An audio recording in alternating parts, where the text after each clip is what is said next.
Kembali lagi di channel Petualangan Catur Blitz, channel yang membahas catur kurang dari 10 menit.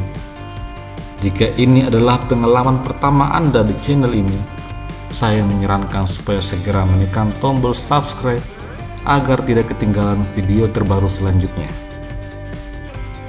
Hari ini kita akan belajar dari mantan juara dunia catur yang kurang terkenal, yaitu Alexander Khalifman. Game ini terjadi pada tahun 2017 di Yunani. Lawannya adalah Lukas Papadimitrou. Alexander Khalifman sebagai putih memulai dengan D4, dijawab D5 dan C4, gambit menteri. Hitam menerima gambit, selanjutnya E4, menguasai petak pusat dan juga membuka ruang bagi gajah untuk mengambil pion.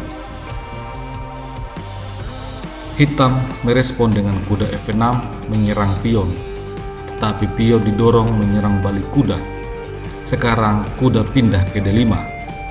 Selanjutnya barulah gajah mengambil pion sambil menyerang kuda.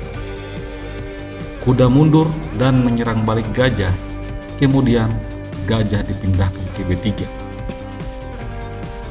Di posisi ini, Alexander Khalifman membuat jebakan dengan pion racun D4.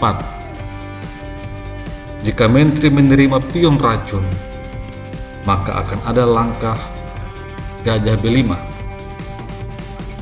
skak, dan juga menyerang menteri yang akan menyebabkan hitam kalah menteri. Langkah terbaik gajah D7 akan dibalas dengan menteri makan menteri.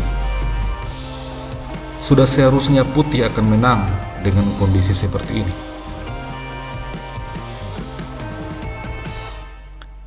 Akan tetapi pada permainan sesungguhnya, hitam tentu saja tidak terpancing dengan pion racun. Dia terlebih dahulu mengimbangkan kuda C6. Dibalas dengan gajah E3 menjaga pion. Kemudian kuda B4 menyerang gajah, dan pada posisi ini Alexander Khalifman memilih membawa gajah ke petak E4. Setelah itu F5 menyerang gajah. Putih bisa saja makan pion dengan cara en-passant, akan tetapi hal itu akan membuatnya kehilangan pion center. Oleh karena itu Khalifman lebih memilih mendorong A3 menyerang kuda. Dan pada posisi ini, hitam tidak terburu-buru mengambil gajah ataupun menyelamatkan kuda. Dia memainkan E6, membuka ruang bagi gajah petak gelap untuk berkembang pada langkah selanjutnya. Kemudian, Khalifman menerima kuda, dan gajah makan pion menyerang raja. Skak ditutup dengan kuda C3. Setelah itu, barulah pion makan gajah. Sampai pada posisi ini, serangan hitam telah selesai dan putih memulai serangan dengan menteri H5, skak. G6 menutup skak, membuat pertahanan raja menjadi lemah. Kemudian menteri mundur G4 menekan dua pion hitam. Di langkah selanjutnya, hitam tidak peduli pada pion-pionnya. Dia lebih memilih mengimbangkan kuda ke C4, menyerang pion dan juga gajah. Alexander Khalifman membalas dengan kuda G ke petak E2, mendukung kuda dan juga bersiap untuk rokade di langkah selanjutnya. Akan tetapi, hitam tentu saja menghalangi rencana rokade. Dia mengambil gajah dengan kuda. Setelah itu, pion makan kuda, dan kemudian hitam rokade. Langkah ini sekaligus menyebabkan rokade putih menjadi tertunda. Oleh karena itu, Alexander Khalifman memainkan kuda F4. Sekarang rokade sudah bisa terjadi. Di posisi ini, Lukas Papadimitrou mendorong C5 menekan pion center, dan Khalifman memilih untuk rokade. Setelahnya, hitam membuat kesalahan dengan mengambil pion dengan maksud untuk menyerang kuda. Namun, kuda ini mendapatkan kekuatan, dia mengambil pion, dan sekarang petak F6 telah diintai. Di posisi ini, hitam tidak berupaya untuk melindungi petak F6. Dia memainkan benteng ke F5. Pada posisi inilah Alexander Khalifman mengeluarkan taktik kombinasi kuda makan pion. Kalau pada posisi ini benteng makan benteng, maka benteng makan benteng. Hitam dihadapkan pada banyak pilihan. Jika pion makan kuda, maka ini adalah skakmat dalam 5 langkah yang dimulai dengan menteri makan pion skak. Raja H8, benteng F7 mengancam skakmat. Menteri bisa menjaga petak H7, akan tetapi menteri H6 skak.